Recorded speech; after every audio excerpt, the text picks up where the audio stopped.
अखाड़े का महामंडलेश्वर हूँ। मेरा नाम यति नरसिंहानंद गिरी है। मुझे अधिकारियों से इस बारे में कोई बात करने की जरूरत नहीं है। बात करने की कभी जरूरत पड़ेगी तो ऊपर के लोगों से बात करेंगे, अधिकारियों से क्या बात करेंगे? से बात करी आपने कि नहीं, अभी कोई बात करने की मुझे जरूरत लगी नहीं जी। मुझे लगता है कि अगर अधिकारी मान जाए और योगी जी अधिकारियों को थोड़ा ठीक कर लें तो सब मामले ठीक हो जाएंगे। बाकी ये है कि लोग प्रयास कर रहे हैं, लोगों को समझाने का प्रयास कर रहे हैं, लेकिन दिक्कत क्या है कि समय ऐसा है कि केवल उत्तर प्रदेश में अधिकारी हावी हैं।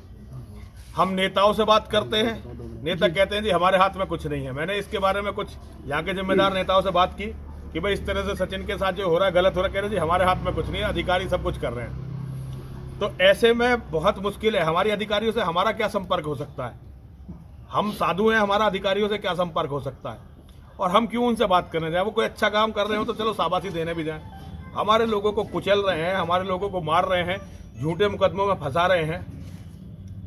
तो ये एक बहुत ही बुरा यहाँ पर हो रहा है। न्याय मांगने के लिए जो जा रहे, देखिए अभी एक सचिन, अभी आपने खजूरी गांव में देखा होगा, दीपक त्यागी की हत्या हुई। जिसके घर में 6 दिन तक दीपक त्यागी का सिर फ्रिज में रखा रहा, उस पर कोई कार्रवाई अधिकारियों ने नहीं की। जिन लोगों ने उस बेचारे के लिए न्याय मांगा उन पर सब पर मुकदमे दर्ज हुए हैं। तो ऐसे में क्या, किससे क्या उम्मीद करें और किससे क्या बात करें?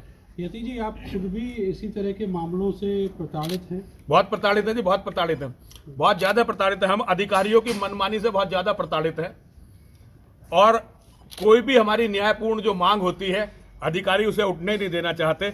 ये बहुत ही दुखद है। इसीलिए मैं सचिन का दर्द समझ के यहाँ आया हूं। मुझे पता है कि अधिकारी क्या कर रहे हैं।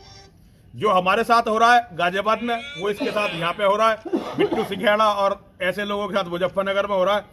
अधिकारियों के केवल चेहरे बदल रहे हैं, कार्यप्रणाली वही है जो समाजवादी पार्टी के और बसपा के समय में थी। अधिकारी उसी कार्यप्रणाली के, बल्कि उससे भी ज्यादा दमन पर उतरे हुए हैं, हमारे दमन पर।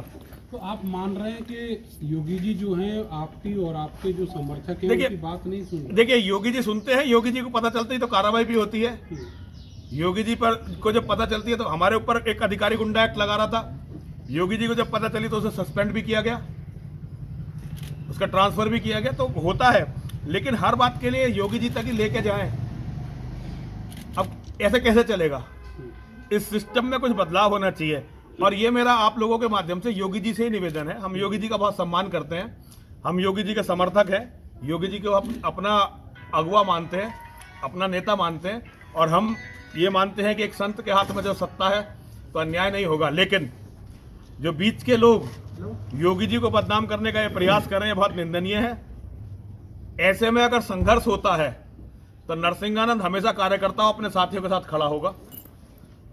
मैं तो सचिन के साथ रहूंगा, हर संघर्ष में सचिन के साथ रहूंगा। और मेरा ये निवेदन है यहाँ के पुलिस और प्रशासनिक अधिकारियों से, न्याय करिए।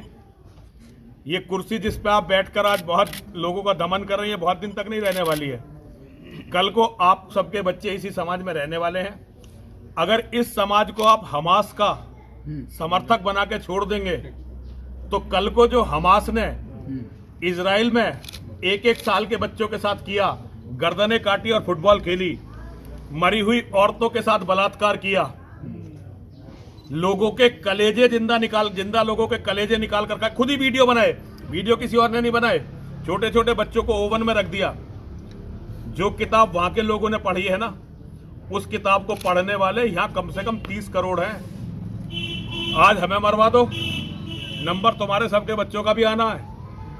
इस आग से बचना कोई नहीं है, यहां तक कि इस आग को लगाने वाले भी नहीं बचने वाले।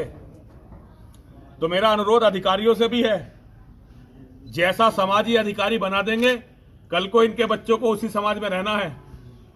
यति जी, भाई जो 30 करोड़ हैं जी, इनका कोई परमानेंट सॉल्यूशन नहीं है सरकार? देखो ये तो आप योगी जी से पूछ रहे भाई, मैं बहुत छोटा आदमी हूँ इस बात के लिए। सॉल्यूशन अगर मैंने बता दिया तो आप मुझे अभी जेल में करवा दोगे, फिर मैं निकलूंगा 1.5-2 साल बाद, रासुका आज ही लगवा दोगे मेरे पे। तो ये बताएं कि आप हमास का एग्जाम्पल क्यों दे रहे हैं? क्योंकि देखिए, जो किताब मजहब के नाम पे हमास ने पढ़ी है वही यहाँ की मस्जिद और मदरसों में पढ़ाई जाती है।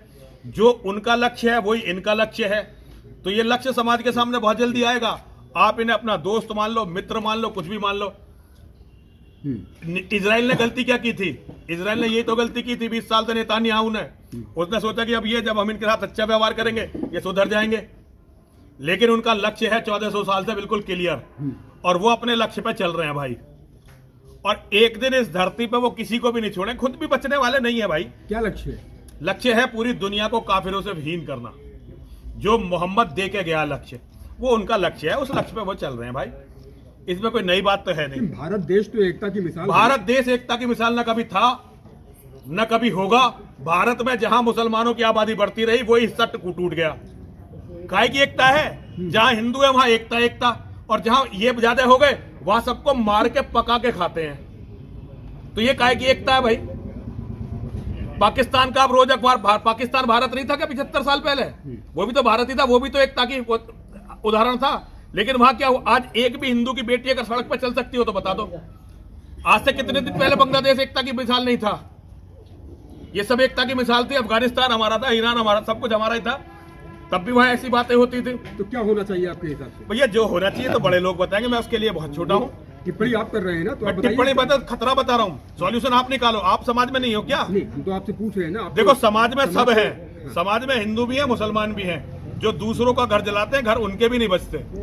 तो भैया आप जो भी हो, आपकी भी जिम्मेदारी उतनी है जितनी जिम्मेदारी मेरी है।